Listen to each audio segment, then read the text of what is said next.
10 তলা ভবনের ছাদের রেলিংয়ে ঝুলছে আবরার। রেলিং আঁকড়ে ধরে আছে সে। হাত ফসকে যাবে এমন অবস্থায় তার দিকে এগিয়ে এলো একটি হাত। আবরার ভীত দৃষ্টিতে তাকালো সেই হাতের দিকে। সূর্য হেলে পড়ছে পশ্চিম দিগন্তে। আকাশে রক্তিম আওয়াজ ছড়িয়ে পড়েছে। কোলাহলময় শহর শান্ত হবে এমন মুহূর্তেই গগন বিদারী আর্তনাদ সুরে আহনাফের হাত থেকে পড়ে গেল একটি বাক্স। মুহূর্তে যেন তার নিঃশ্বাস বন্ধ হয়ে গেল। নিজেকে কিছুটা স্বাভাবিক করে কয়েক পা এগিয়ে যেতে তার দুপা অসাড় হয়ে এলো। ধপ করে মাটিতে বসে পড়ল আহনাফ। হঠাৎই এক নারী কণ্ঠের আর্তনাদ তার দিকে এগিয়ে আসতে লাগলো। আর্তনাদের সাথে ভারী হয়ে আসে আহনাফের বুক। আশেপাশের মসজিদ থেকে ভেসে আসে আজানের ধ্বনি। আজানের ধ্বনির সাথে সাথে বাড়ছে ভিড়। তখনই নারী কণ্ঠটি চিৎকার করে বলে উঠল, আজ তোমার জন্য আবরারের এই অবস্থা। তুমি এর জন্য দায়ী। আহনাফ চোখ তুলে তার সামনে দাঁড়িয়ে থাকা মানুষটির দিকে তাকালো। মুহূর্তেই শক্ত হয়ে এলো তার চোয়াল। হাত মুঠো করে মাটিতে সজোরে আঘাত করে চেঁচিয়ে উঠল সে। এক অস্তগামী সূর্য মুহূর্তেই নিভিয়ে দিয়ে গেল আহনাফের উৎফুল্ল প্রাণ। 5 বছর পর ব্যস্ত রাস্তার মোড়ে দাঁড়িয়ে জোরে জোরে শ্বাস নিচ্ছে অরুণিকা। তীব্র হর্নের শব্দ তুলে সাই সাই করে একের পর এক চলে যাওয়া গাড়ির গতি দেখে হাত পা ভীষণভাবে কাঁপছে তার। চোখের সামনে আবছা আবছা ভাবছে অতীতের সেই ভয়ঙ্কর মুহূর্তটি। আশপাশে রুদবা নেই, ভীষণ জোরদার, তাই সে বেরোতে পারেনি বাসা থেকে। রুদবাকে ছাড়া অরুণিকার এক মুহূর্ত চলে না। ব্যস্ত শহরে অরুণিকার লাঠি রুদবা, প্রিয় বান্ধবীও বটে। একই সাথে তাদের স্কুল কলেজের সমাপ্তি। এখন একই বিশ্ববিদ্যালয়ে ভর্তি হতে যাচ্ছে। আজ ভর্তির শেষ তারিখ। রুদবাকে তার বাবা ভর্তি করিয়ে দিয়েছে, কিন্তু অরুণিকার দায়িত্ব কে নেবে? আপন বলতে অরুণিকার তো মামাই আছে। মামাও দেশে থাকেন না। প্রবাসী মামার সংসারে অরুণিকা বড্ড অসহায়। মামি তাকে খুব একটা পছন্দ করেন না, আবার অপছন্দও করেন না। মাঝে মধ্যে একটু একটু কথা শুনিয়ে দেন, সেটাই গায়ে আগুন ধরিয়ে দেওয়ার জন্য যথেষ্ট। কতবার সেই বাড়ি ছেড়ে চলে যেতে চেয়েছিল, কিন্তু যাওয়ার সব পথই তো বন্ধ হয়ে গেছে। তবে তার মানসিক শক্তি তার মামাতো বোন রুহানি। মায়ের বকুনি থেকে প্রায়ই অরুণিকাকে বাঁচায় সে। অরুণিকার মারাত্মক ফোবিয়া আছে, একই সাথে পেডন ফোবিয়া ও মাইক্রোফোবিয়ার আক্রান্ত সে। না সে একা রাস্তা পার হতে পারে, না সে চলন্ত গাড়ি দেখে নিজেকে স্থির রাখতে পারে। বাস ছাড়া ছোট গাড়িতে যাতায়াত করতে তার ভীষণ অসুবিধা হয়। তাও পাশে পরিচিত কেউ থাকলে সেই যাত্রায় সে নিশ্চিন্তে থাকে। রুদবা আর রুহানিকে ছাড়া সে খুব একটা বের হয় না। বের হলেও গলি পর্যন্তই তার সীমাবদ্ধ যাত্রা। কিন্তু আজ সে একাই বের হয়েছে। রুহানির সাথে আসতে চেয়েছিল, কিন্তু মামি কড়া কথা শুনিয়ে দিয়েছিলেন। বলেছেন, গেলে তুমি একাই যাও, নয়তো পড়াশোনা ছেড়ে রুম বন্ধ করে বসে থাকো। আমার মেয়ে তোমার বডিগার্ড না যে পিছু পিছু দৌড়াবে। পড়াশোনার শখ বেশি হলে যাও, বের হও একা। মরে গেলেও আমাদের সমস্যা নেই, তোমার জন্য অশ্রু ফেলানোর কেউ এখানে বসে নেই। গলি ফেলে রাস্তার মোড়ে দাঁড়িয়ে আছে প্রায় 10 মিনিট। গাড়ি যাচ্ছে আসছে। অরুণিকার সাহস হচ্ছে না রাস্তা পার হওয়ার, শ্বাস বন্ধ হওয়ার জোগাড়। চোখের সামনে এলোমেলো অতীতের মুহূর্ত। অরুণিকা চোখ বন্ধ করলো, পা বাড়ালো হাত মুঠো করে। বড় সড়ক, বাসের আনাগোনা হয় এই পথে। অর্ধেক পথ গিয়েই হর্নের শব্দে চোখ খুলল অরুণিকা। পাশ ফিরে দেখলো বাস আসছে দ্রুত গতিতে। সে চাইলেই পথটা পার হতে পারে, কিন্তু বাস দেখে শরীরটাই অসাড় হয়ে এলো তার। আশেপাশের মানুষদের দৃষ্টি অরুণিকার দিকে আটকে গেল। সবাই ভেবে নিল মেয়েটা হয়তো আত্মহত্যা করতেই রাস্তার মাঝখানে দাঁড়িয়ে আছে। সবার চেঁচামেচিতেই গলা শুকিয়ে কাঠ হয়ে গেছে তার। মনে হচ্ছে তার শরীর এখনই ঢলে পড়বে। বাস ড্রাইভার এতটাও গতি বাড়াননি। অশ্রাব্য গালিগালাজ করতে করতে গতি কমানো শুরু করেছেন, কিন্তু অরুণিকা সরে না গেলে অন্তত একটা ধাক্কা তো খাবেই। এদিকে অরুণিকা চোখ বন্ধ করে দাঁড়িয়ে আছে। হঠাৎ সে কোমরের শক্ত চাপ অনুভব করলো। মুহূর্তেই কেউ একজন তাকে হ্যাচকা টানে কোথাও যেন বসিয়ে দিয়েছে। অরুণিকা খামচে ধরল শক্ত একটি বাহু। মিষ্টি পারফিউমের ঘ্রাণ নাকে এসে ঠেকলো তার। ঝাঁকুনি খেয়ে অরুণিকা চোখ খুলল। সামনে তাকিয়ে দেখলো হেলমেট পরা এক যুবক। ভীত দৃষ্টিতে আশেপাশে চোখ বুলিয়ে দেখলো সে মোটর সাইকেলের উপরে বসে আছে। অবাক কণ্ঠে অরুণিকা হেলমেট পরা যুবকটিকে জিজ্ঞেস করলো, আমি তো রাস্তায় ছিলাম, বাইকে উঠলাম কিভাবে? হেলমেট পরা যুবকটি কোনো উত্তর দিল না। আশেপাশের মানুষগুলো হইচই বাঁধিয়ে দিয়েছে। একটা মেয়ে আত্মহত্যা করতে গিয়েও পারেনি। এই আনন্দে তারা রাস্তা পার হয়ে অরুণিকার দিকেই আসে সেই মেয়েটাকে ধোলাই করতে। অরুণিকা তাদের দেখে হেলমেট পরা যুবকটিকে উদ্দেশ্য করে আবার জিজ্ঞেস করলো, এরা আমার দিকে এভাবে তেড়ে আসছে কেন? হেলমেট পরা যুবকটি পেছনে তাকালো, এরপর অরুণিকার দিকে ফিরে বুকে হাত গুজে বসে রইল। অরুণিকা নেমে পড়ল মোটর সাইকেল থেকে। এদিকে লোকগুলো এসে অরুণিকাকে কিছু বলতে যাবে, তখনই আরো দুটো মোটর সাইকেল এসে থামলো লোকগুলোর সামনে। তারা কি যেন বললো লোকগুলোকে। এরপর লোকগুলো অরুণিকার দিকে তাকাতে তাকাতে চলে গেল। অরুণিকা হা করে এদের কাণ্ড দেখছে। লোকগুলো চলে যেতেই মোটর সাইকেল দুটি চলে গেল অন্য রাস্তায়। অরুণিকার কাছে তাজ্জব লাগছে এসব। সে হেলমেট পরা যুবকটিকে জিজ্ঞেস করলো, আপনি আমাকে রাস্তা পার করিয়ে দিয়েছেন, তাই thank you so much.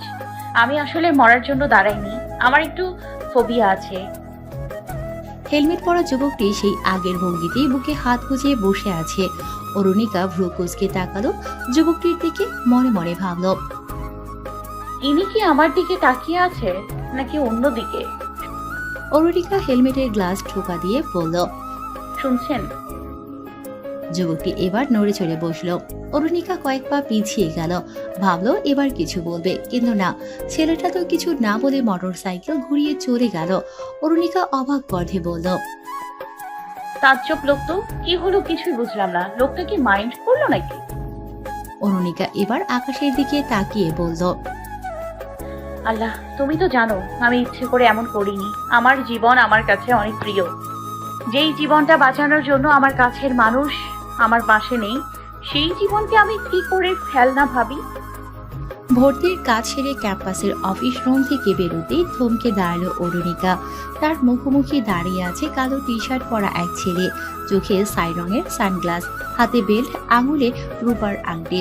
Arunika আপাতমস্তক ছেলেটিকে দেখে পাশ কেটে সামনে চলে গেল।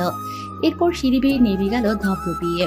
ওদিকে সেই ছেলেটি তার ছাই রঙের সানগ্লাসটি হালকা নামিয়ে নাকের ডগায় রাখতেই তার ধূসর বর্ণের চোখ দুটি দৃশ্যমান হলো, আর ঠোঁটে ফুটে উঠলেও বাঁকা হাসি।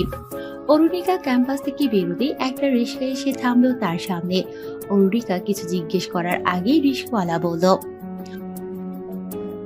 অরুণিকা ভ্রু কুঁচকে বলল, আপনি কি জানেন আমার বাসা কোথায়?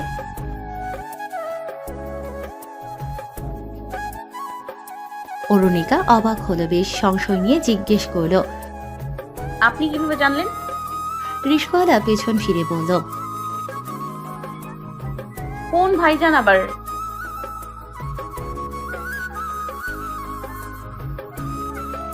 অরুণিকা এদিক ওদিক তাকিয়ে খুঁজতে লাগলো সেই মানুষটিকে। বেশ আগ্রহ নিয়ে জিজ্ঞেস করলো, কে এসে? আপনি দেখেছেন তাকে?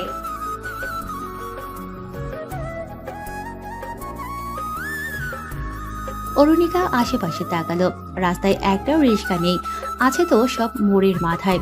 এই মুহূর্তে মোড়ে যেতে হলে তাকে আবার রাস্তা পার হতে হবে, যা অরুণিকার কাছে দুঃসাহসিক কাজ। রিক্সার সিটের দিকে তাকিয়ে শেষবার এদিক ওদিক চোখ বুলিয়ে নিল সে। হুট করেই কেন যেন তার বিশ্বাস করতেই ইচ্ছে হলো সেই আগন্তুককে যে রিক্সাটা ঠিক করে দিয়েছে। মনে একগাদা কৌতূহল রেখেই রিক্সায় উঠে বসলো অরুণিকা। ক্যাম্পাসের পথ ফেরে রিক্সাও চলে গেল অন্য রাস্তায়। তবুও একজোড়া চোখ শূন্য দৃষ্টিতে তাকিয়ে আছে রাস্তার মোড়ের দিকে। রাস্তায় গাড়ির আনাগোনা আছে বেশ, শুধু দেখা যাচ্ছে না অরুণিকাকে বহন করা সেই রিক্সাটি। এরপর মিনিট খানেক স্থির হয়ে থাকা সেই দৃষ্টি আড়াল হয়ে গেল কালো হেলমেটের গ্লাসের পেছনে। রুহানি চোখ বড় বড় করে তাকিয়ে আছে অরুণিকার দিকে। বাইরে যাওয়ার পর থেকে বাসায় ঢোকা অবধি যা যা ঘটেছে তার পুরোটাই রুহানিকে বলল অরুণিকা। রুহানি সব শুনে গালে হাত দিয়ে অরুণিকার দিকে ঝুঁকে বলল, ওয়াও অরু, মনে হচ্ছে আমি সিনেমার শুটিং মিস করেছি। এমনও কি হয়? অরুণিকা ভ্রু কুঁচকে বলল, ন্যাকামি করিস না তো। তুই নিজে বিষয়টা ঠান্ডা মাথায় ভেবে দেখ। সত্যি বিষয়টা অদ্ভুত না? সকালে না হয় কেউ একজন আমাকে বাঁচিয়েছে, কিন্তু এভাবে কোনো এক আগন্তুক এসে আমার জন্য রিক্সা ঠিক করে দিল, এমনকি ভাড়াটাও দিয়ে দিল। রুহানি অতি উৎসাহ নিয়ে বলতে লাগলো, ফাইনালি তোর জীবনে হিরো এসে গেছে। এবার তোর বিয়ে হবে, আর আমি তোর বিয়েতে সাজবো, নাচবো, আর সেখানে কেউ আমার প্রেমে পড়ে আমাকে বিয়ে করে নেবে। রুহানি পা দাপিয়ে অরুণিকার হাত ঝাঁকাতে ঝাঁকাতে আনন্দিত কণ্ঠে বলল। ওরু, তাড়াতাড়ি বিয়ে করবো। অরুণিকা রুহানির মাথায় গাঁটটা মেরে বলল। এসব ক্লুলেস চিন্তা বাদ দিয়ে পড়ালেখা কর। ইন্টারে ফেল করেছিস তুই। তোকে কে সায়েন্স নিয়ে পড়তে বলেছে বলতো? সায়েন্স নিলে একটু সিরিয়াস হতে হয়। রুহানি মুখ বাঁকিয়ে বলল। ধুর, এসব পড়ালেখা আমার দ্বারা হবে না। আমি তো বিয়ে করবো, ব্যাস এইটাই আমার ড্রিম। রুহানি উঠে দাঁড়াতে দাঁড়াতে বলল। আর তুই চিন্তা করিস না, এটা আল্লাহর পক্ষ থেকে আসা আশীর্বাদ। এবার অন্তত বিয়ে টিয়ে করলে আমার ঘ্যানঘ্যানি থেকে মুক্তি পাবি। দেখিস কিন্তু তোর শাওরি পরিবার বেশ ভালো হবে। লোকে বলে বাপের বাড়িতে অশান্তি হলে নাকি স্বামীর বাড়িতে সুখ। অরুণিকা ক্ষীণ হেসে বলল। অশান্তির জন্যই যে বাড়ি দরকার, সেটা তো আর বাপের বাড়ি নয়, মামার বাড়ি। তাই লোকে বলা কথা আমার সাথে খাটবে কিনা তার কোনো নিশ্চয়তা নেই। দু একদিন অরুণিকার ভাবনায় বিচরণ করলো সেই আগন্তুক।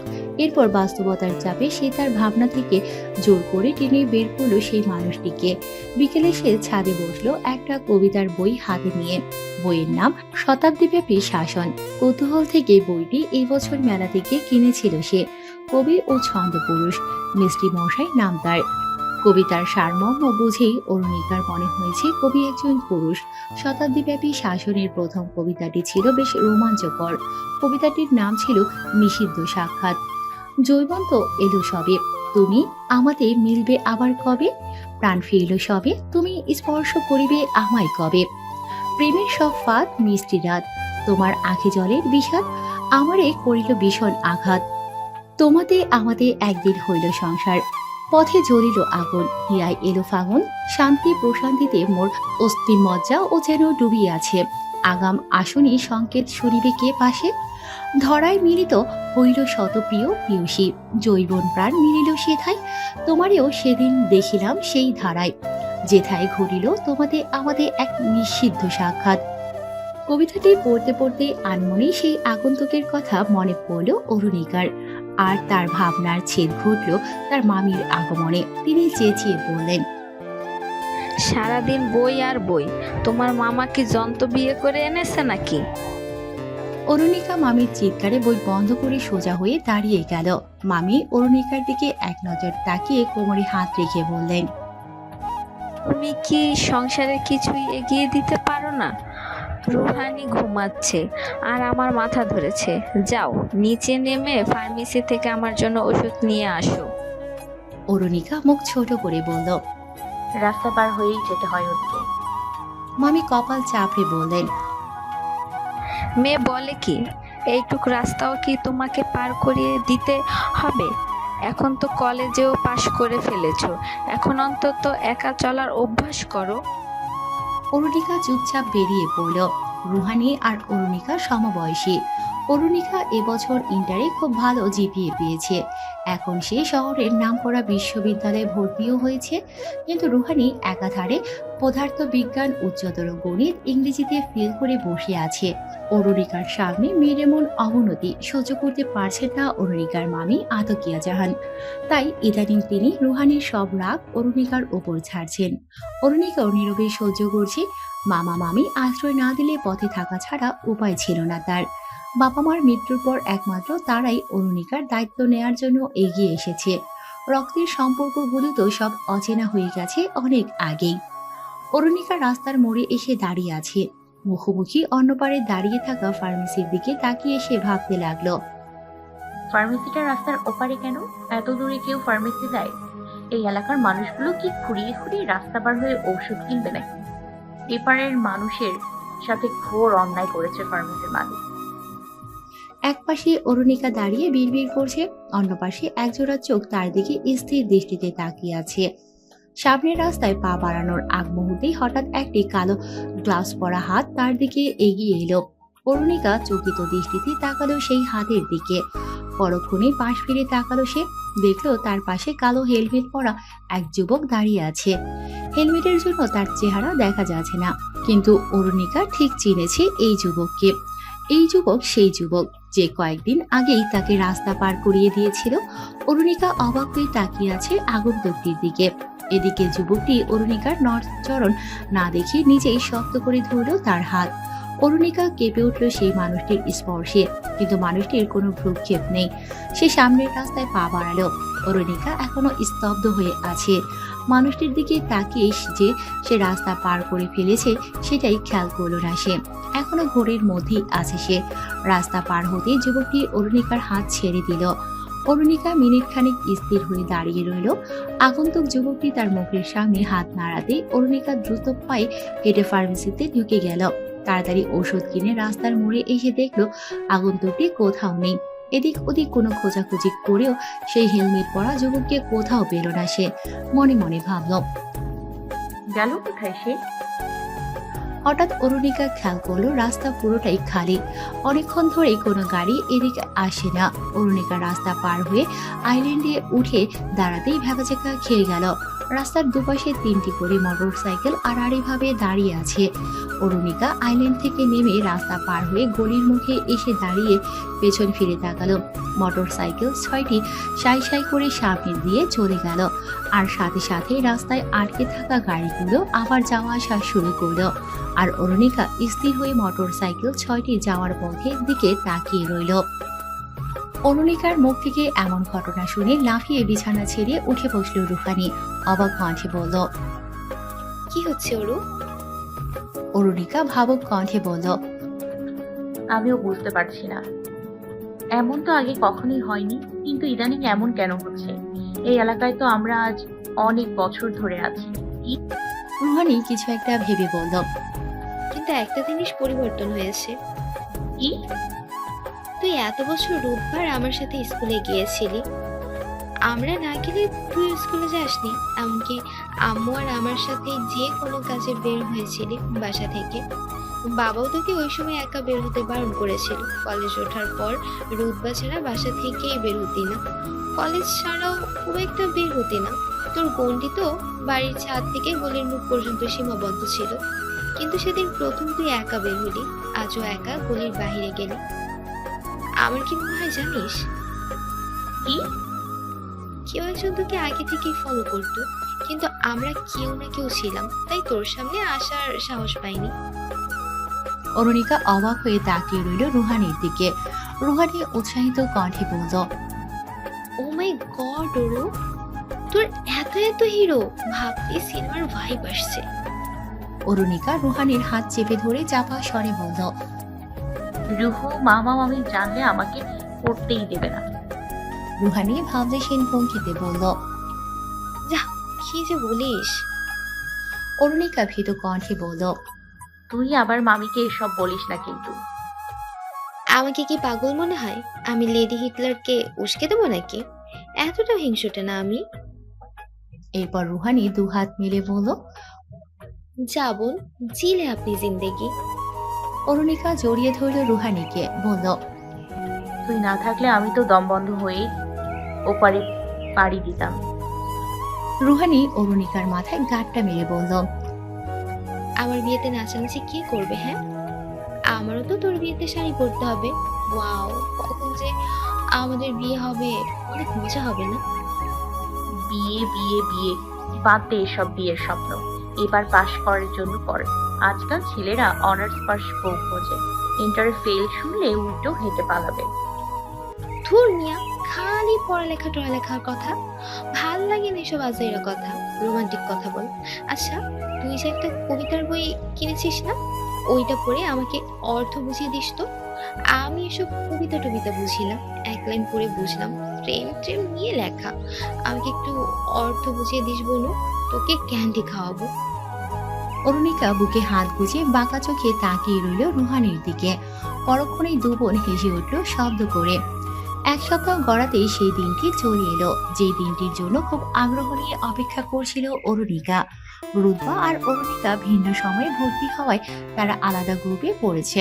আর দুই গ্রুপের অরিয়েন্টেশন ভিন্ন ভিন্ন সময়ে। দুজনেই ইংরেজি ভাষা ও সাহিত্য বিভাগে ভর্তি হয়েছে। রুদ্বা এই গ্রুপে, অন্যদিকে অরুণিকা বি গ্রুপে। দুই গ্রুপে আলাদা অ্যাডভাইসার। এ গ্রুপের ওরিয়েন্টেশন সকাল 10টা থেকে দুপুর 2টা পর্যন্ত ছিল। বি গ্রুপের ওরিয়েন্টেশন শুরু হবে সন্ধ্যা 7টা থেকে। অরুণিকার মামা শাহবাজ খান রাতের অনুষ্ঠানে কোনোভাবেই অরুণিকাকে যেতে দিতে চাচ্ছেন না, কিন্তু অরুণিকা এই দিনটির অপেক্ষায় বসেছিল অনেক দিন। তার শখের ক্যাম্পাসের প্রথম অনুষ্ঠানে কি সে উপস্থিত থাকবে না? শেষমেশ রুহানি ফোনে বাবাকে রাজি করিয়ে অরুণিকাকে পাঠালো। নিচে নেমে রুহানি অরুণিকাকে রিক্সা ঠিক করে দিল। যদিও রুহানি সাথে যেতে চেয়েছিল, কিন্তু আতকিয়া জাহান মেয়েকে কোনোভাবেই অরুণিকার সাথে যেতে দেবেন না। উল্টো তিনি বললেন, ওখানে গেলে পরের পরীক্ষায় আরো 2টো সাবজেক্ট যেগুলোতে টেনে টেনে পাশ করেছি সেগুলোও তো ফেল করবি।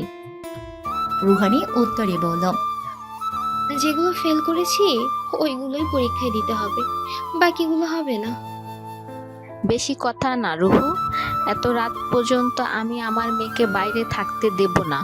বাপ মা ছাড়া মেয়েদের জন্য এসব কোনো ব্যাপারই না। তোর তো বাপ মা এখনো বেঁচে আছে। মামির কথায় রুমে বসে অনেক কেঁদেছিল অরুণিকা। এমনকি শেষ মুহূর্তে না যাওয়ার সিদ্ধান্ত নিয়ে ফেলেছিল। কিন্তু রুহানি জানত এই দিনটির জন্য অরুণিকা কত অপেক্ষা করেছে, তাই সে বাবাকে রাজি করালো।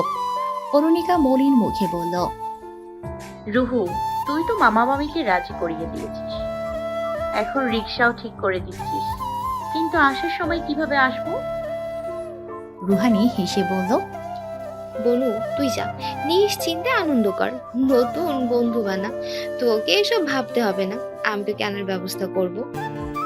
অরুণিকা রুহানির হাত ধরে বলল, তুই আমার চেয়ে বেশি আবেগী, অথচ মাঝে মাঝে তোর কথা শুনলে মনে হয় তুই আমার বড় ভাই।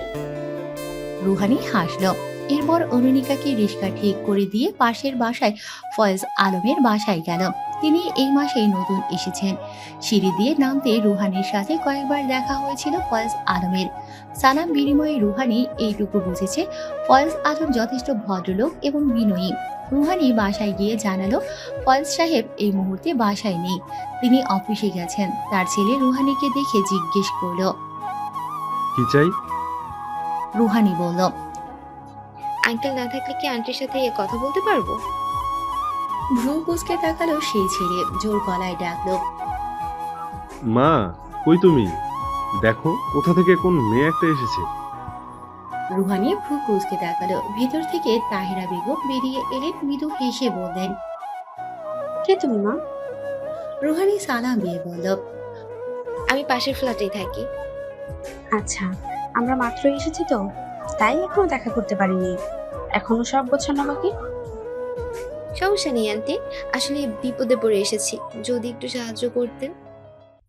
হ্যাঁ হ্যাঁ বলো। আমি গ্যারেজে দেখলাম আঙ্কেলের গাড়ি আছে। হ্যাঁ, কেন?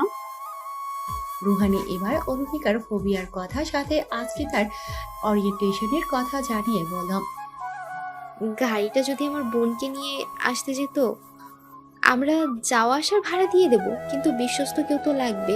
ওর অনেক শখ ছিল ওখানে যাওয়ার। আমি তো মা বাবাকে রাজি করিয়েছি, কিন্তু ওকে আনতে যাওয়ার কেউ নেই। সব শুনে তাহিরা বেগম ছেলের দিকে তাকিয়ে বললেন, ইমান, এটা তোর ইউনিভার্সিটি না। ইমান ভ্রু কুঁচকে মাথা নাড়ল। তাহিরা বেগম বললেন, আমার ছেলেও ওখানে পড়ে, সকালেই তো প্রোগ্রাম ছিল। ইমান বলল। সন্ধ্যায় আরেক গ্রুপের ওরিয়েন্টেশন। রুহানি বলল, আপনি কোন ডিপার্টমেন্টে? আমিও সেম ডিপার্টমেন্টে, 3rd ইয়ারে। তোমার বোনের নাম কি যেন বললে? অরুণিকা। কি নিকা? রুহানি চোখ ছোট ছোট করে বলল, অরুণিকা, ও রু নি কা। তাহিরা বেগম হেসে বললেন, ও তোমার সাথে দুষ্টুমি করছে, তুমি চিন্তা করো না। তোমার আঙ্কেল আসলে আমি বলবো। ইমান বলল, না মা, বাবাকে বলতে হবে না, আমি গিয়ে নিয়ে আসবো। আমারও যেতে হবে ক্যাম্পাসে। তুমি না চলে এলি? হ্যাঁ, আবার গেলাম না হয়, রাতের প্রোগ্রামটাও দেখে এলাম। আফটার অল আমি সিনিয়র, আমার ক্যাম্পাসের জুনিয়রকে দেখে রাখা আমারই তো দায়িত্ব। রুহানি ভ্রু কুঁচকে তাকিয়ে আছে ইমানের দিকে। ইমান রুহানির দিকে ঝুঁকে বলল, নিকাকে কিভাবে চিনবো? রুহানি তাদের দাঁত চেপে বলল, অরুণিকা। ও ইয়েস, অরুণিকা। তাহেরা বেগম ছেলের পিঠে হালকা চাপড় মেরে ভেতরে যেতে বললেন।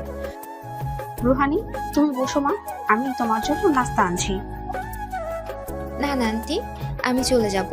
মাকে বলে আসিনি, আপনি সব গুছিয়ে না হয় আমাদের বাসায় আসবেন। এখন তো আমাদের ভালোই জমবে। ইমান ওর বাকিয়ে বলল। জমবে তো ভালোই। আপনার সাথে না, আন্টির সাথে। তোমার বোনকে কিভাবে চিনবো সেটা তো বলো। রুহানি ফোনের ওয়ালে অরুণিকার ছবিটা দেখিয়ে বলল। আমার বোন অরুণিকা। ইমান অবাক হয়ে ফোনের স্ক্রিনের দিকে তাকিয়ে রইল। রুহানি স্ক্রিন বন্ধ করে বলল। দেখেছেন? ইমান অন্যদিকে তাকিয়ে মৃদু হাসল। রুহানি বলল। চিনবেন? ইমান বলল। ভালোভাবেই চিনবো। রুহানি তার ফোন নাম্বার টাইপ করে ফোনটা ইমানের দিকে এগিয়ে দিয়ে বলল। আমার নাম্বার? ওরুকে দেখলেই আমার সাথে কথা বলিয়ে দেবে। ইমান ব্যস্ত কণ্ঠে বলল। তোমার নম্বর দিয়ে আমি কি করব?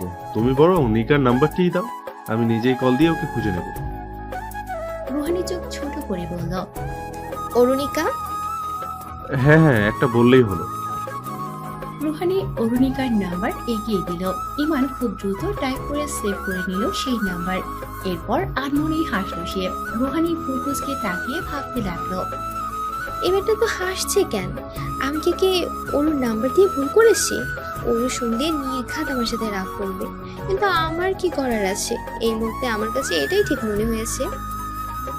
কালো টি শার্ট, সাদা শার্টিন প্যান্ট, গলায় সাদা সিল্কের ওড়না, কাঁধে মিষ্টি রঙের ছোট্ট একটা ব্যাগ ঝুলিয়ে শখের ক্যাম্পাসে ঢুকলো Arunika.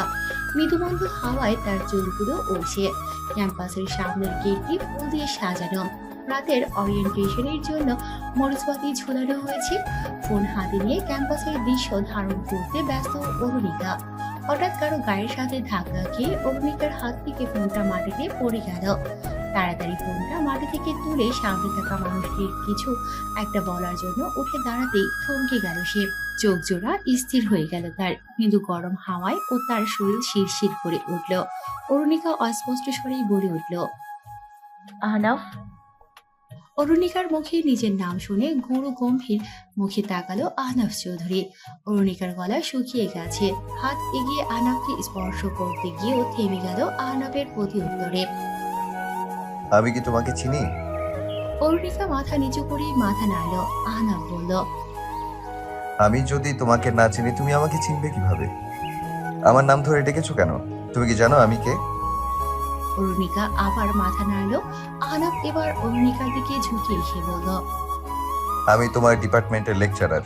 Have you understood miss Arunika Chowdhury? Arunika চোখ তুলে তাকালো আহনাফের দিকে। টলটলে আঁখি দুটি দেখে মুখ ঘুরিয়ে নিল আহনাফ। বলল। স্যার বলে ডাকবে। আমি যাকে তাকে আমার নাম ধরে ডাকার অধিকার দেই না। অরুণিকা দীর্ঘশ্বাস ফেলল। সেকেন্ড খানিক স্থির হয়ে তাকিয়ে রইল আহনাফের দিকে। এরপর শক্ত কণ্ঠে বলল।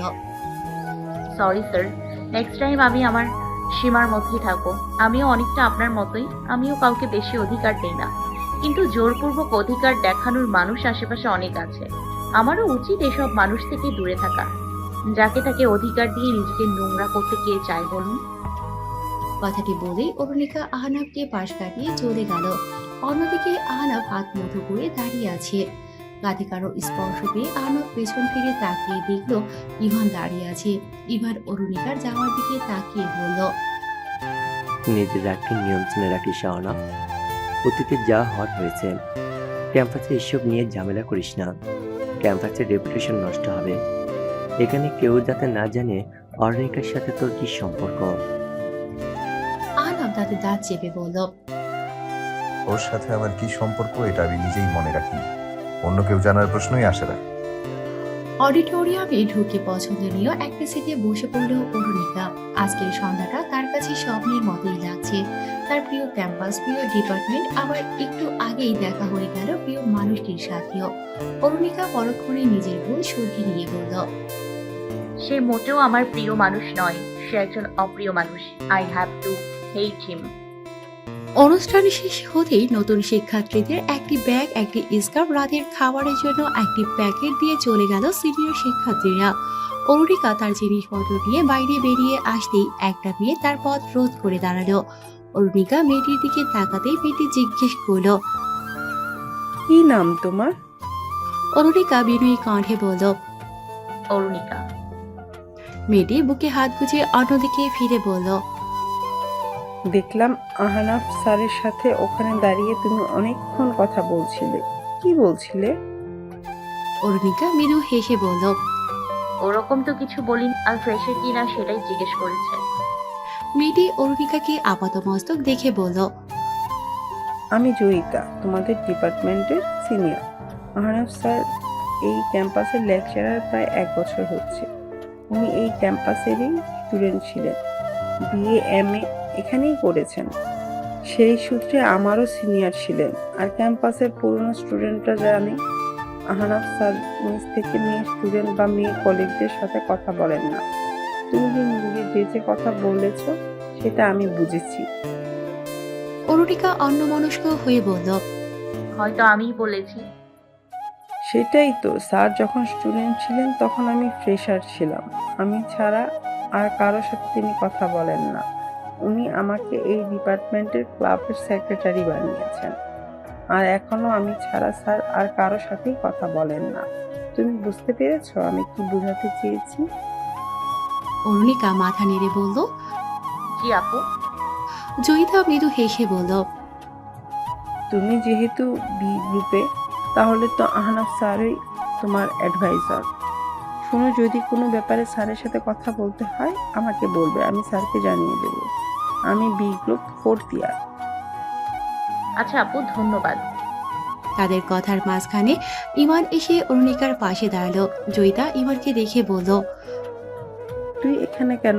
তোদের গ্রুপের প্রোগ্রাম তো শেষ। আমি তো নিকাকে নিতে এসেছি। জয়িতা ভ্রু কুঁচকে বলল। নিকা আবার কে? ইমান অরুণিকার দিকে ইশারা করে বলল, এই তো আমাদের সামনেই তো দাঁড়িয়ে আছে। জয়িতা অরুণিকার দিকে তাকালো, আর অরুণিকা ভ্রু কুঁচকে ইমানের দিকে তাকিয়ে বলল, এক্সকিউজ মি, আমি তো আপনাকে চিনি না। জয়িতা এবার জিজ্ঞাসু দৃষ্টিতে ইমানের দিকে তাকালো। ইমান রুহানিকে কল দিয়ে অরুণিকাকে ধরিয়ে দিল। রুহানি সবটা জানাতেই অরুণিকা কল কেটে ইমানকে বলল, আচ্ছা, আমি আপনাকে চিনতে পারিনি। রুহানির সাথে এই ব্যাপারে কথা হয়নি আমার। ইমান সামনে হাত এগিয়ে দিয়ে বলল, এখন তাহলে যাওয়া যাক। আচ্ছা। জয়িতা ইশারায় ইমানকে জিজ্ঞেস করলো অরুণিকাকে। ইমান মৃদু হেসে বোঝালো সামনে হবে হয়তো। এরপর ইমান অরুণিকাকে তার মোটর সাইকেল দেখিয়ে বলল, উঠে বসো। অরুণিকা মোটর সাইকেল দেখে বলল, আমার বাইকে বসার অভ্যাস নেই। কেন? ফোবিয়া আছে। আরে তোমার এত ফোবিয়া কেন? অরুণিকা চুপ করে রইল। ইমান অরুণিকার হাত ধরে বলল, ডোন্ট ওয়ারি, আমি তোমার ফোবিয়া দূর করব। অরুণিকা ভ্রু কুঁচকে তাকালো ইমানের হাতের দিকে। ইমান হাত ছেড়ে দিয়ে বলল, আমি প্লেন চালাতে পারলে প্লেন নিয়ে আসতাম। এখন তো এটাই আছে আমার। রাস্তা একদম ফাঁকা, তুমি চিন্তা করো না। আমি তবুও সাইড করে নিয়ে যাব তোমাকে। চোখ বন্ধ করে আমাকে ধরে বসবে শুধু। অরুণিকা ক্ষীণ হেসে ইমানের মোটর সাইকেলে উঠতে যাবে, তখনই ইভান এসে ইমানের সামনে দাঁড়ালো। ইভানকে দেখে ইমান উঠে দাঁড়িয়ে বলল, হ্যালো স্যার। ইভানকে দেখে অরুণিকা অবাক হয়ে তাকিয়ে আছে। ইভান অরুণিকার দিকে এক নজর তাকিয়ে ইমানকে বলল, তুমি তো সকালে এসেছিলে, এখন এখানে কি? ইমান বলল, স্যার, ওর বোন আমাকে পাঠিয়েছে। আমরা প্রতিবেশী। একা এত রাতে বাসায় যাওয়া সেফ না, তাই। ইভান বলল, ক্যাম্পাসে 2জন ছেলে মেয়ে বাইকে করে এত রাতে ক্যাম্পাস থেকে বের হওয়া আমাদের ক্যাম্পাসের রেপুটেশনের জন্য সমস্যা। তুমি ওর ভাই হলে তোমাকে অনুমতি দেওয়া যেত, কিন্তু তুমি প্রতিবেশী। তোমাকে এই ক্যাম্পাসের সবাই চেনে। আর এই মেয়েও প্রেশার। যা করার ক্যাম্পাস গেটের বাইরে করবে, ভেতরে এসব চলবে না। আজ অনেকে বাবা মা এসেছে, তারা পরিবেশ দেখে তাদের সন্তানদের এখানে পাঠিয়েছেন। তোমাদের দেখলে তাদের ইমপ্রেশন নষ্ট হবে। সবাই তো আর সবকিছু পজিটিভলি নেন না। Sorry sir. ইভান এবার অরুণিকার দিকে তাকিয়ে জিজ্ঞেস করলো। তোমার গার্ডিয়ান কোথায়? অরুণিকা ক্ষীণ কণ্ঠে বলল। আমার গার্ডিয়ান নেই। ইভান এবার জয়িতাকে ডাকলো। জয়িতা আসতেই ইভান বলল। তুমি বাসায় যাওয়ার পথে এই মেয়েকে নামিয়ে দিও। জয়িতা বলল। ওর বাসা কোথায়? ইভান কিছু একটা বলতে গিয়েও থেমে গেল। অরুণিকা বলল। মোহাম্মদপুর। জয়িতা বলল। আচ্ছা ঠিক আছে, আমার বাসা বদার হাট। ইভান এবার ইমানকে উদ্দেশ্য করে বলল। নেক্সট টাইম ক্যাম্পাসে বাইকে নিয়ে তার পেছনে কোনো সিনিয়র জুনিয়রকে বসানোর চিন্তা করবে না, আন্ডারস্ট্যান্ড? ইমান মাথা নেড়ে বলল। Okay sir. এদিকে ক্যাম্পাস থেকে ফিরে ইমান মোটর সাইকেল নিয়ে গলির মোড়ে দাঁড়িয়ে আছে। অনেকক্ষণ হয়ে গেল কিন্তু জয়িতা অরুণিকাকে নিয়ে এদিকে আসে না। দূরে তাদের রিস্কাও দেখা যাচ্ছে না। এদিকে রুহানি একের পর এক কল দিয়ে যাচ্ছে ইমানের নাম্বারে। ইমান তা দেখে বিড়বিড় করে বলতে লাগলো। অথরিটির মাথা খারাপ, এত রাতে প্রোগ্রাম করতে কে বললো তাদের? সবার কি গার্ডিয়ান আশেপাশে থাকে না? এখন নিকার বোনকে কি বলবো আমি? জয়িতা আর অরুণিকা যেই রিস্কা করে বাসায় ফিরছিল সেই রিস্কাটি ঘিরে ধরেছে কয়েকজন বখাটে যুবক। তাদের হাতে ছুরি। রিস্কাওয়ালা ছুরি দেখে মাঝ রাস্তায় জয়িতা আর অরুণিকাকে নামিয়ে রিস্কা নিয়ে পালিয়ে গেছে। জয়িতা আর অরুণিকা ভয়ে আড়ষ্ট হয়ে আছে। জয়িতা অনেক সাহস নিয়ে ভীত কণ্ঠে বলল। দেখুন, আমার কাছে কিছু নেই, আমাকে যেতে দিন। অরুণিকা জয়িতার হাত আঁকড়ে ধরে মিনমিনিয়ে বলল। আপু এখন কি হবে? জয়িতা অরুণিকার দিকে তাকালো। সেকেন্ড খানিক অরুণিকার দিকে তাকিয়ে থেকে জিজ্ঞেস করলো। তোমার বাবা মা কোথায়? এমন মুহূর্তে জয়িতার অদ্ভুত প্রশ্নে অরুণিকা কিছুটা অবাক হলো। সে ক্ষীণ কণ্ঠে বলল। আমার বাবা মা নেই। জয়িতা এবার বখাটে যুবকগুলোর উদ্দেশ্যে করে বলল। ভাইয়া, আপনারা আমাদের কাছ থেকে যদি টাকা পয়সা নিতে আসেন তাহলে আমাদের কাছে কিছুই নেই। আমরা স্টুডেন্ট, রিক্সা ভাড়া ছাড়া এক্সট্রা কোনো টাকা নিয়ে বের হইনি। তাদের মধ্যে একজন মাতাল কণ্ঠে বলল।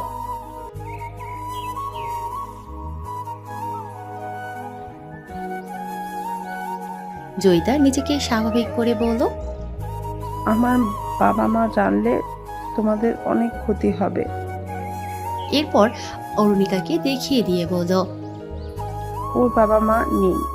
ও এত রাতে বাসায় না ফিরলেও তোমাদের ক্ষতি করার কেউ নেই।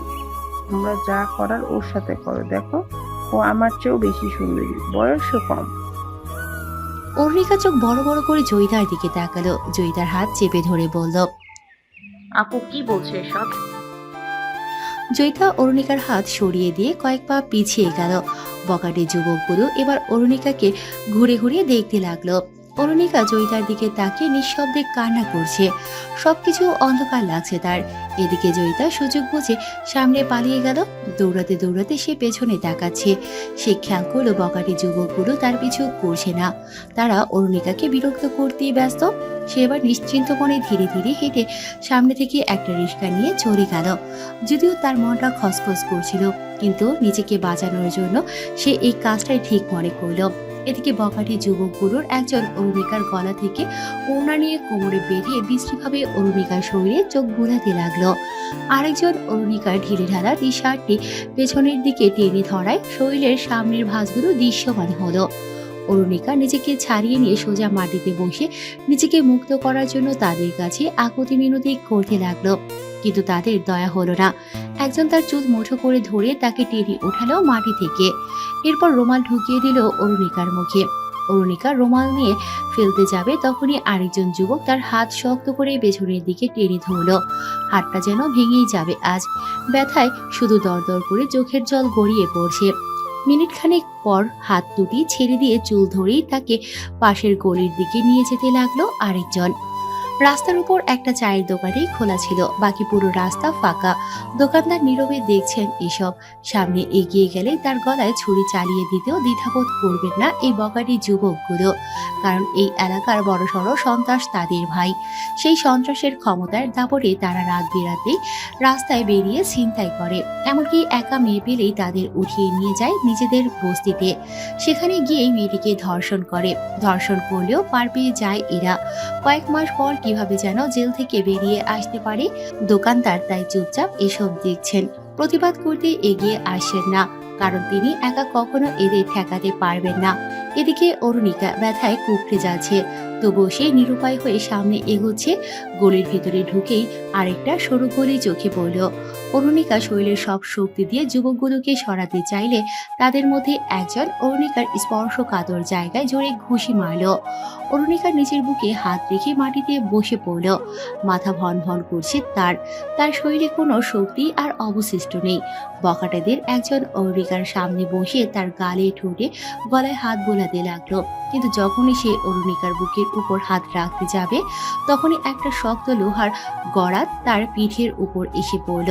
ছেলেটি সাথে সাথেই অরুণিকার বুকের উপর ঢলে পড়ল। অরুণিকার সামনে তাকিয়ে দেখলো কালো হেলমেট পরা এক যুবক তার সামনে দাঁড়িয়ে আছে।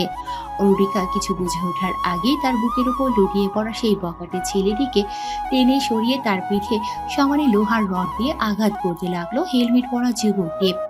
অরুণিকা মাথা তুলে দেখলো 6 জন হেলমেট পরা যুবক একে একে শায়েস্তা করছে বখাটে যুবকগুলোকে। অরুণিকা নিজেকে টেনে ওঠালো, কিন্তু শরীর অবশ হয়ে আসায় শরীরের ভার ছেড়ে দিল সে।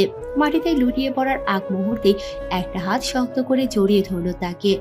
অরুণিকা নিভু নিভু দৃষ্টিতে শুধু দেখলো কালো হেলমেট পরা একজন যুবক তাকে ধরে রেখেছে। তার চেহারা দেখলো না, কিন্তু ঠিকই তার নাকে এসে ঠেকলো এক পরিচিত ঘ্রাণ। অরুণিকা হুট করে জড়িয়ে ধরল মানুষটিকে। সেই মানুষটির শরীরের ঘ্রাণ আরো গভীরভাবে অনুভব করতে চাইল অরুণিকা, কিন্তু মস্তিষ্কের স্নায়ু কোষগুলো ক্ষণ সময়ের জন্য ঘুম পাড়িয়ে দিল তাকে। শরীরের ভার ছেড়ে দিল অরুণিকা। ভার ছেড়ে দেওয়ার আগ মুহূর্তে সে অস্পষ্ট স্বরে ডাকলো। নিভুটুকু চোখ জোড়া মিলে মুখের সামনে আতকিয়া জাহান এবং রুহানিকে দেখে তড়িঘড়ি করে উঠে বসলো অরুণিকা। অরুণিকাকে উঠে বসতে দেখেই আতকিয়া জাহান বিরক্ত মুখে বললেন, তোমার মামার হাতে আমার খুন করাবে নাকি? অরুণিকা মলিন মুখে বসে আছে। আতকিয়া চেঁচিয়ে বললেন, চুপ করে আছো কেন? অরুণিকা ছলছল দৃষ্টিতে তাকিয়ে আছে মামির দিকে। তিনি বললেন, মান সম্মান সব তো চলেই গেছে এখন। কাল রাতে ওরা কারা ছিল? অরুণিকা জিজ্ঞাসু দৃষ্টিতে তাকিয়ে আছে মামির দিকে। রুহানি মাকে থামিয়ে বলল, আম্মু বন্ধ করো তো তোমার খ্যাস খ্যাস। ওর কি হুঁশ ছিল নাকি? ওরা তো বললোই ও অজ্ঞান হয়ে পড়েছিল। সব তোমার দোষে, তুমি ওকে টর্চার করো, তাই তো প্রেশার নিতে না পেরে যেখানে সেখানে জ্ঞান হারাচ্ছে। আতকিয়া কিছু বলতে যাবেন, তখনই অরুণিকা রুহানিকে জিজ্ঞেস করল। আমি বাসায় কিভাবে এসেছি? আতকিয়া জাহান বললেন, বলে কি মেয়ে, একটা ছেলে তোমাকে কোলে তুলে বাইক করে এখানে এনে দিল, এমনকি তোমাকে এনে শুয়েও দিয়ে গেল, আর তুমি বলছো আমি বাসায় কিভাবে এলাম? রুহানি জিজ্ঞেস করল। ওরু, তুই চিনিস ওদের? অরুণিকা চুপ করে রইল। তার নীরব ভাব দেখে আতকিয়া জাহান বিড়বিড় করতে করতেই চলে গেলেন। এবার অরুণিকা বিছানা ছেড়ে উঠে তার রুমের জানালার পাশে এসে দাঁড়ালো। বাইরে থেকে হঠাৎ অদ্ভুত সাইরেন ভেসে এলো। অরুণিকা চোখ বন্ধ করে রুহানিকে বলল, রুহু, তুই শব্দটা শুনতে পাচ্ছিস? রুহানি অরুণিকার পাশে এসে বলল, কেমন শব্দ? ওই যে শোনা যাচ্ছে। ধুর, কি যাতা বলছিস? গাড়ির হর্ন ওটা। অরুণিকা মাথা নাড়ল। তার মনে খেলা করছিল বিস্ময়কর অনুভূতি। কাল রাতে সেই হেলমেট পরা মানুষটির চেহারা তো দেখা যায়নি, কিন্তু তার পারফিউম, তার গায়ের ঘ্রাণ এখনো অরুণিকার শরীরে মিশে আছে। ওরু, রুহানির ডাকে অরুণিকা বাস্তবে ফিরে এলো। কি হয়েছে তোর? ঠিক আছিস তো? অরুণিকা মাথা নেড়ে বলল, হ্যাঁ, ঠিক আছে। আচ্ছা আগে বল, তুই কি চিনিস তাকে যে তোকে কাল রাতে বাসায় নিয়ে এসেছিল? অরুণিকার হৃস্পন্দন তীব্র হলেও মনে মনে ভাবতে লাগলো। আহনাফ ছিল কিন্তু কিভাবে সম্ভব? সে তো আমাকে সহ্য করতে পারে না, কিন্তু সেই ঘ্রাণ। রুহানি কপালে চাপড় মেরে বলল, কিছু কি বলবি নাকি সাইলেন্ট মুডেই থাকবি? আমি চিনি না। রুহানি একটু অবাক হলো, ভ্রু কুঁচকে বলল, তুই চিনিস না? অথচ ছেলেটা বাসা চিনল। অদ্ভুত তো। অরুণিকা চুপ করে রইল। তাহলে কি হেলমেট পরা ছেলেটি সত্যি আহনাফ? পরক্ষণেই ভাবল। আহনাফ হলেও কি তার এই ঠিকানা জানার কথা? রুহানি জিজ্ঞেস করল। তোর কি একটু সিনেমেটিক লাগছে না এসব? এরপর কিছু একটা ভেবে রুহানি লাফিয়ে বলে উঠল, আমার তো ভাবতে ইন্টারেস্টিং লাগছে। তুই রাস্তায় জ্ঞান হারিয়েছিস আর তোকে হিরো কোলে তুলে নিয়ে এসেছে। ওয়াও। অরুণিকা ক্ষীণ কণ্ঠে বলল। আমি জ্ঞান হারাইনি, মাথাটা কাজ করছিল না আর। রুহানি গম্ভীর কণ্ঠে জিজ্ঞেস করল। কেন? অরুণিকা রুহানিকে রাতের ঘটনাটি বলতেই রুহানি রাগে গজগজ করতে করতে বলল, ওই অজকর্ণের এত সাহস! আমার সামনে এলে তো ওই চন্দ্রর সবগুলো তেজ ফুটো করে বের করে দিতাম। তোকে শয়তানগুলোর হাতে তুলে দিয়ে কিভাবে পালিয়ে গেল মেয়েটা? অরুণিকা দীর্ঘশ্বাস ফেলে বলল, ওর কথা অবশ্য ঠিক। আমার বাবা মা নেই, আমার কিছু হলে আমার জন্য লড়াই করতো কে? আল্লাহর ভরসায় তো ওরা আমাকে রেখে চলে গেছে। আল্লাহ সাহায্য করেছে, তাই আজ ঠিকঠাক আছি, নয়তো এই পৃথিবীতে আমাকে নিয়ে ভাবার কে আছে?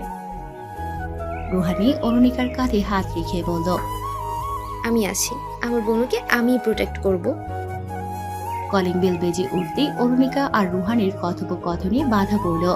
রুহানি রুম থেকে বেরিয়ে দরজার কাছে গিয়ে জিজ্ঞেস করল, কে? বাইরে থেকে ইমানের কণ্ঠ শুনে দরজা খুলে দিল রুহানি। ইমান রুহানিকে দেখে ক্ষীণ হেসে বলল। নিকা এখন কেমন আছে? অরুণিকা রুম থেকে বেরিয়ে দরজার কাছে আসতেই ইমান বলল। হাই নিকা। অরুণিকা মৃদু হেসে বলল। অরুণিকা। ইমান বলল। সরি, তোমাকে কাল নিয়ে আসা উচিত ছিল, স্যারের কথা শোনা উচিত হয়নি আমার। অরুণিকা ক্ষীণ কণ্ঠে বলল। ইটস ওকে, আল্লাহ আমাকে বাঁচানোর জন্য কাউকে না কাউকে তো পাঠাতেনি। আপনি পারেননি, তাই অন্য কাউকে পাঠিয়েছেন। এবার রুহানি ইমানকে জিজ্ঞেস করল, ওই ছেলেটাকে আপনি চেনেন? ইমান কিছুক্ষণ চুপ করে থেকে বলল, চেনা চেনা তো লেগেছিল, হেলমেট পরা তাই সঠিকভাবে চিনতে পারছিলাম না, হয়তো এই এলাকায় থাকে। অরুণিকা রুহানির দিকে তাকালো। রুহানি ভাবুক কণ্ঠে বলল, হ্যাঁ, সেটাই হবে। নয়তো আমরাও ভাবছি ওরকে বাসায় এনে দিয়েছে, কিন্তু বাসার ঠিকানা কিভাবে জানলো? ইমান মাথা নাড়ল, বলল, আমিও গলির মুখে দাঁড়িয়েছিলাম, জয়িতা আপুকে একা রিক্সা নিয়ে চলে যেতে দেখলাম। আমি এত ডাকলাম, কোনো রেসপন্স করলো না। রুহানি কোমরে হাত গুজে বলল, সেই নাগিনটাই তো আমার বোনকে ওদের সামনে ফেলে পালিয়ে এসেছিল। মানে? অরুণিকা রুহানিকে থামাতে চাইলেও পারেনি। রুহানি গড়গড় করে সবটা ইমানকে বলে দিল। সব শুনে ইমানের হাত মুঠো হয়ে এলো। কিছু একটা ভেবে সে চলে গেল। গাঢ় নীল রঙের গাউন পরে ছাদে উঠেছে অরুণিকা। হাতে শতাব্দীব্যাপী শাসন বইটি। রুদ্র স্নান করছে তার ঘন কেশগুচ্ছ। ঠোঁটে মৃদু কম্পর আর চোখ স্থির হয়ে আছে মিষ্টি মশায় লেখা অনিকেত হৃদয়ে। অরুণিকা পড়ছে আর মৃদু হাসছে। শূন্য চিত্তের আর্তনাদ আর এক ছলনাময়ী প্রস্থান ছায়া। ধরাতলে সুরহীন সেই নথ, গুঞ্জনহীন নুপুরের আঘাত, পুষ্পমালার আগলে রাখা মায়া। দূর থেকে ভেসে আসে বাঁশির সুর, সেই সুরে খুঁজে পাওয়া প্রেয়সীর বিরক্ত মুখ। বিষাদ বায়ু কাঁপন তুলেছে হিয়ায়, আমি বারে বারে তাকাইতেই বাজছি মায়ায়। অনিকেত হৃদয়ে ফাঁকা কক্ষে আমি একা, এই বিষাদেও মন জুড়ে শুধু তোমার সুখের কথা। অরুণিকাকে হাসতে দেখে রুহানি বুকে হাত গুজে বলল। হাসছিস কি পরে? অরুণিকা আকাশের দিকে তাকিয়ে বলল। অনিকেত হৃদয়ের আর্তনাদ শুনে হাসছি। প্রেমিকেরা তাদের প্রেয়সীর বিচ্ছেদে অনেক কষ্ট পায়, অথচ প্রকাশ করে না। শুধু মুখ ফুটে বেরিয়ে আসা তার প্রেয়সীর সুখ। রুহানি অরুণিকার হাত ধরে বলল। প্রেমে পড়েছিস নাকি? অরুণিকা চমকে রুহানির দিকে তাকালো, মুহূর্তেই তার প্রসারিত ঠোঁট দুটি মিলিয়ে গেল। রুহানি হাত ঝাঁকিয়ে বলল। কি হয়েছে অরু? অরুণিকা অন্যমনস্ক হয়ে বলল। প্রেমের নাম কলঙ্ক, যাকে ছুঁয়ে দেয় সে কলঙ্কিত, কিন্তু যে ছুঁয়ে দেয় সে শিশির কণা। শিশির কিভাবে? নতুন সূর্যের আলোয় শিশির ঝরে যায়, এরপর ধীরে ধীরে হারিয়ে যায়, কিন্তু কলঙ্ক কখনো ঝরে যায় না, আজীবন হৃদয়ে গেঁথে থাকে, শরীরেও সেই দাগ রয়ে যায়। অরুণিকার চোখে অশ্রু ভিড় করতে লাগলো। রুহানি অরুণিকাকে জড়িয়ে ধরে বলল। তুই কি এখনো সেই রাতের কথা মনে রেখে দিয়েছিস? অরুণিকা রুহানিকে ছেড়ে দিল, কাপা কণ্ঠে বলল। কোন রাত? সেই শীতের রাত।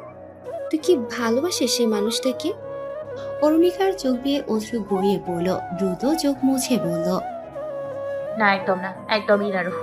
বাবা মার সাথে সাথে ওই বাড়ির সবাই আমার জন্য মরে গেছে, আমি ঘৃণা করি তাদের। অরুণিকা দ্রুত নেমে পড়ল ছাদ থেকে।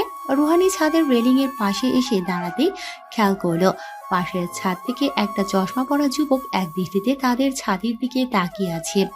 রুহানি যুবকটির দিকে তাকাতেই সে অন্যদিকে মুখ ঘুরিয়ে নিল। রুহানির খুব চেনা চেনা লাগছিল সেই চেহারা, কিন্তু কোথায় দেখেছে মনে করতে পারছে না। একটু পর যুবকটিও ছাদ থেকে নেমে পড়ল। রুহানি এটা নিয়ে বেশি কিছু ভাবলো না, সেও বাসায় চলে এলো। ভার্সিটির প্রথম ক্লাস আজ।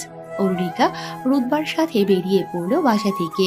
গলির মুখে আসতেই ইমান মোটর সাইকেল থামালো তাদের সামনে। রুদবা ভ্রু কুঁচকে তাকালো ইমানের দিকে। ইমান অরুণিকার দিকে তাকিয়ে বলল। নিকা, চলো তোমাকে নামিয়ে দিই। অরুণিকা মাথা নেড়ে বলল। No thanks. কেন? রুদবা বিরক্ত মুখে বলল। কেন? দেখছেন না যেতে চাচ্ছে না, জোর করছেন কেন? কি আপনি? ইমান মৃদু হেসে বলল। নিকা, আপনার বান্ধবী তো নাকের ডগায় রাগ। আপনি বলেননি আমি আপনাদের সিনিয়র? রুদবা অরুণিকার দিকে তাকালো। অরুণিকা চাপা স্বরে বলল। তোকে যার কথা বলেছি উনি। ইমান অরুণিকার চাপা কথাটিও শুনে ফেললো, হেসে বলল। আচ্ছা, আমার বিষয়ে তাহলে কথা হয়েছে? অরুণিকা ভ্যাবাচেকা খেয়ে গেল। রুদবা বলল। জি না ভাইয়া, ওরু জাস্ট এটুকুই বলেছে কতটা ব্রেনলেস হলে ভার্সিটি জুনিয়রকে বাইকে করে নিতে চায়। আপনার ইন্টেনশন ঠিক থাকলে আপনার বাবার গাড়িটাই ওরুকে আনতে যেতে পারত। রুহানি তো সেই গাড়িটাই চেয়েছিল, আর আপনি হিরোইজম দেখাতে গিয়ে স্বয়ং চলে গেছেন। গ্রেট। অরুণিকা রুদবাকে চুপ করিয়ে দিয়ে সামনে থাকা একটা রিস্কা ঠিক করে উঠে পড়ল। রুদবা মুখ বাঁকিয়ে উঠে পড়ল সেই রিস্কায়। রিস্কা তাদের নিয়ে চলে যাওয়ার পর ইমান মৃদু হেসে বুকে হাত রেখে মিনমিনিয়ে বলল। No thanks. Calling voice. ক্যাম্পাসে ঢুকতেই রুদবা আর অরুণিকার মুখোমুখি এসে দাঁড়ালো রহস্য ব্র্যান্ডের প্রথম গায়ক তুর্য শেখ। রুদবা তুর্যকে দেখে থতমত খেয়ে গেল। অরুণিকা স্থির হয়ে দাঁড়িয়ে আছে। তুর্য অরুণিকার দিকে কিছুক্ষণ তাকিয়ে রইল, এরপর পাশ কাটিয়ে চলে যাবে। তখনই রুদবা চেঁচিয়ে বলল। আচ্ছা, আপনি কি সেই রহস্য ব্যান্ডের মেইন ভোকালিস্ট না? তুর্য চোখ ছোট করে তাকালো। রুদবা কিছু বলতে যাবে, তখনই জয়িতা তাদের সামনে এসে বলল। হ্যাঁ, উনি আমাদের ভিআইপি স্যার। এই বছরই আমাদের ইউনিভার্সিটিতে মিউজিক্যাল ডিপার্টমেন্টে জয়েন করেছেন। আমাদের ডিপার্টমেন্টের লেকচারার মিস্টার ইভান রহমান এবং mister Ahnaf Chowdhury childhood best friend. এজন্যই তো স্যারকে মিউজিক্যাল ডিপার্টমেন্টের জন্য অ্যাপ্রোচ পাওয়া গেছে। নয়তো এমন পরিচিত মুখের সাথে সাক্ষাৎ করতে মানুষের বছর লেগে যায়। তুর্য জয়িতার দিকে বাঁকা চোখে তাকিয়ে আছে। জয়িতা তুর্যকে উদ্দেশ্য করে বলল। সরি স্যার, আপনাকে এভাবে মাঝপথে দাঁড়িয়ে থাকতে হলো। তুর্য বাঁকা হেসে রুদবাকে উদ্দেশ্য করে বলল। আপনি কি আমার গান শুনেছেন? রুদবা একগাল হেসে বলল। হ্যাঁ, আগে শুনতাম না, ওরুই আমার অভ্যাস বাঁধিয়ে দিয়েছে। তুর্য এবার অরুণিকার দিকে তাকালো। অরুণিকা অন্যদিকে তাকিয়ে আছে। রুদবা বলল। আমি শুধু আপনাদের ব্যান্ডের গানই শুনি। আপনাদের স্টাইলটা অনেক ইউনিক। আপনি ছাড়া সবার মুখে মাছ। এই জন্যই কি ব্যান্ডের নাম রহস্য রেখেছেন? তুর্য অরুণিকার দিকে তাকিয়ে বলল, জীবন রহস্যে ঘেরা, মানুষের মনেও রহস্য। আমাদের গান যেহেতু জীবনকে কেন্দ্র করে, জীবনের প্রতিটা অংশকে কেন্দ্র করে, তাই নামটা তারই প্রতিফলন। জয়িতা বিরক্তমুখী রুদ্বার দিকে তাকিয়ে রইল। তুর্য এবার জয়িতার দিকে তাকিয়ে বলল, আমি আমার ভক্তদের জন্য যে কোনো রাস্তায় দাঁড়িয়ে যেতে পারি, আর স্পেশাল ভক্তদের জন্য যে কোনো কিছু করতে পারি। অরুণিকা এবার তুর্যের দিকে তাকালো। তুর্য অরুণিকার দিকে তাকিয়ে হালকা হেসে চলে গেল। অরুণিকা মুহূর্তেই অন্যমনস্ক হয়ে গেল। হঠাৎ কেউ একজন জোরে এসে অরুণিকার পিঠে ধাক্কা খেতে সে ডাল সামলাতে না পেরে সামনে হুমড়ি খেয়ে পড়ল। জয়িতা দ্রুত সরে দাঁড়ালো। রুদ্বা অরুণিকাকে ধরতে যাবে তার আগেই একটি পিঠ অরুণিকার সামনে চলে এলো। অরুণিকা নিজেকে বাঁচানোর জন্য শক্ত করে সামনের মানুষটির বাহু আঁকড়ে ধরল। সেকেন্ড খানিক পর অরুণিকা নিজেকে সামলে স্বাভাবিক করে মাথা তুলে মানুষটির দিকে তাকালো। মানুষটি তার মুখোমুখি হতেই অরুণিকার চোখ জোড়া স্থির হয়ে গেল। জয়িতা অরুণিকাকে হালকা ধাক্কা দিয়ে সরিয়ে দিয়ে বলল, এটা কেমন অভদ্রতা, তুমি স্যারের গায়ে এসে পড়ছো? অরুণিকা অনিমেষ দৃষ্টিতে তাকিয়ে আছে আহনাফের দিকে। পাশে দাঁড়িয়ে চেঁচিয়ে যাতা শোনাচ্ছে অরুণিকাকে। রুদ্বা ভ্রুকুসকে তাকিয়ে আছে জয়িতার দিকে। তখনই ইমান এসে জয়িতাকে থামিয়ে দিয়ে বলল, না জেনে যা ইচ্ছা তাই বলছেন আপনি। ওই মেয়েটা নিকাকে ধাক্কা দেওয়ায় সে সামনে হুমড়ি খেয়ে পড়েছে, আর স্যার ওর সামনে চলে আসায় স্যারের সাথে ধাক্কা খেয়েছে। ইমানের কথায় সবাই এবার তার দিকে তাকালো। জয়িতা কিছু বলতে যাবে তখনই ইমান বলল, আর আপনি সেই দিন রাতে নিকাকে ফেলে যেভাবে পালিয়ে গেছেন, ওটার জন্য কি আপনাকে একটু কথা শোনানো উচিত না? আহনাফ এবার ভ্রুকুসকে জয়িতার দিকে তাকালো। ইমান এবার আহনাফকে উদ্দেশ্য করে বলল, স্যার, আমি নিকার পাশের ফ্ল্যাটেই থাকি। ওরিয়েন্টেশনের রাতে ইরফান স্যার আমাকে বাইকে করে জুনিয়রদেরকে পাশে ড্রপ করতে নিষেধ করেছিলেন। স্যার নিজেই নিকাকে জয়িতা আপুর সাথে যেতে বলেছেন। এরপর মাঝ রাস্তায় কিছু বখাটে ছেলে তাদের রিক্সা আটকে ফেলায় জয়িতা আপু নিকাকে ওদের হাতে তুলে দিয়ে পালিয়ে গিয়েছিল। স্যার, আপনার কি মনে হয় এত রাতে ওরিয়েন্টেশন প্রোগ্রাম রাখা সবার জন্য সেফ ছিল? জয়িতা আমতা আমতা করে বলল, আমি ওকে সাথে নিয়ে যেতে চেয়েছিলাম, ওই তো দৌড়ে পালাতে পারেনি। রুদ্বা বলল, জি না, আপনি বলেছিলেন ওর বাবা মার নেই, তাই ওর ক্ষতি করলে বখাটিগুলোর কিছু হবে না, আর আপনার বাবা মা জানলে বখাটিগুলোর উপর মামলা হতে পারে। জয়িতা ভীতু চোখে আহনাফের দিকে তাকালো। আহনাফ এখনো ভ্রুকুসকে তাকিয়ে আছে জয়িতার দিকে। অরুণিকা ক্ষীণ কণ্ঠে বলল, স্যার, আই এম সরি, আমি আপনাকে খেয়াল করিনি। আর জয়িতা আপু ওনার জায়গায় ঠিক হয়ে আছেন। নিজেকে বাঁচানো আমার কাছে অন্যায় কিছু মনে হচ্ছে না। কথাটি বলেই অরুণিকা রুদ্বার হাত ধরে ক্লাসে চলে গেল। এদিকে জয়িতা কাচুমাচু মুখে আহনাফকে বলল, স্যার, আমি কি যাব? আহনাফ শক্ত গলায় বলল, তোমাকে কি আমি দাঁড়িয়ে থাকতে বলেছি? জয়িতা আহনাফের কথা শুনে তার সামনে থেকে দৌড়ে পালিয়ে গেল। আলাদা গ্রুপ হওয়ায় অরুণিকা আর রুদ্বার ক্লাসরুম ভিন্ন, তাই ক্লাসে এসেই অন্যমনস্ক হয়ে বসে আছে অরুণিকা। একটু পর ক্লাসে ঢুকলো বি গ্রুপের অ্যাডভাইসার এবং লেকচারার আহনাফ চৌধুরী। সবাইকে দাঁড়াতে দেখে অরুণিকাও উঠে দাঁড়ালো। আহনাফকে দেখে মিনিট খানিকের জন্য স্তব্ধ হয়ে গেল সে। সবাই বসে যাওয়ার পরও দাঁড়িয়েছিল অরুণিকা। আহনাফ তার হাতে থাকা ডায়েরিটা টেবিলের উপর রেখে অরুণিকার দিকে এক নজর তাকিয়ে হোয়াইট বোর্ডের দিকে ফিরল। বোর্ডে বড় বড় করে ইংরেজিতে লিখলো স্পিকিং ক্লাস। মার্কার টেবিলে রেখে সামনে তাকিয়ে অরুণিকাকে দাঁড়িয়ে থাকতে দেখে আহনাফ ভ্রুকুসকে তাকালো। অরুণিকা ভ্যাবাচেকা খেয়ে গেল। তড়িঘড়ি করে সামনে এসে বলল, ওয়াশরুমে যেতে পারি স্যার? আহনাফ চোখ ছোট ছোট করে তাকিয়ে বলল, গো। অরুণিকা ক্লাস থেকে বেরিয়েই হাফ ছেড়ে বাঁচলো। মনে মনে বলল, যে অতীতটা আমি স্মৃতি থেকে মুছে ফেলতে চাইছি সেটি আমার পেছনেই ছাড়ছে না। প্রায় 20 মিনিট পুরো ডিপার্টমেন্ট ঘুরে অরুণিকা ক্লাসরুমের বাইরে এসে দাঁড়ালো।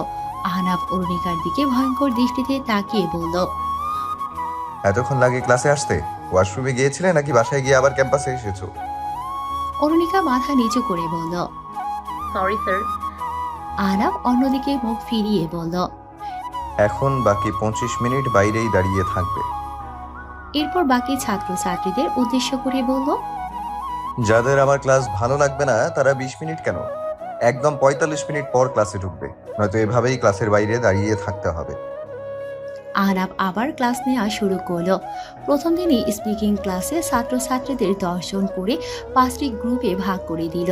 মোট 52 জন শিক্ষার্থীদের মধ্যে অরুণিকা আর বাকি একজন যে আজ আসেনি তারাই শুধু গ্রুপে ঢুকতে পারল না। ক্লাস শেষ হওয়ার আগ মুহূর্তে অরুণিকাকে ইশারায় ক্লাসে ঢুকতে বলল আহনাব। অরুণিকা মলিন মুখে ক্লাসে ঢুকে নিজের সিটে গিয়ে বসে পড়ল। আহনাব অরুণিকাকে উদ্দেশ্য করে বলল, এই মেয়ে, তুমি আর আরেকজন যে আজ আসেনি, তোমরা দুজন ষষ্ঠ গ্রুপে থাকবে। এই পুরো সেমিস্টার জুড়ে তোমাদের দুজনকে একসাথে সব প্রেজেন্টেশন দিতে হবে, এমনকি বাকিদের সাথে ডিবেট কম্পিটিশনও তোমরা দুজনেই করবে, অ্যান্ড স্পিকিং টেস্টও তোমাদের আলাদা হবে।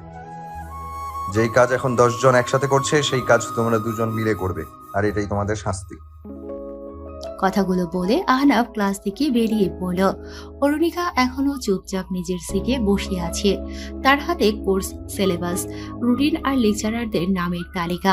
6টা কোর্স এই সেমিস্টারে, আর প্রথম কোর্সটা আহনাব নেবে, 4 স্কিল।